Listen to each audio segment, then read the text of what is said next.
When I was 11 years old, I had a crazy accident that could have changed my whole life. I was playing at a park with my sister and cousin. My sister and I were seeing who could jump the furthest from the swings. When it was my turn, I hesitated, still sitting on the swing in midair. The seat flipped and I was flung into the air, landing on the front of my neck, under my chin, legs above me. It literally felt like someone was ripping my spine out of my skin.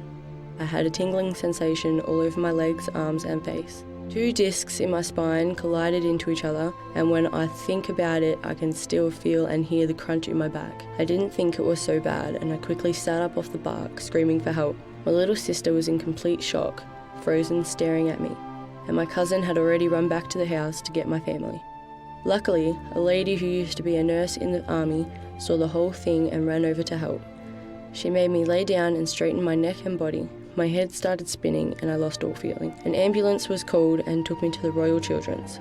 My uncle came with me because my mum and auntie were hysterical. In hospital I had x-rays and scans and had a neck brace put on.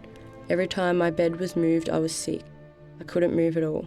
Being so young, I didn't really understand what was going on, and that made me worry.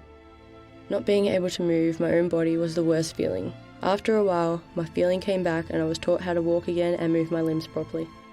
Going back home to my family and friends, I felt more secure. In the hospital, staring at the ceiling all day played with my head. I was uncomfortable and lonely. I was happy when I got home, and everyday things were suddenly exciting. It was probably the scariest moment of my life. I consider myself really lucky that I can walk, talk and move properly now.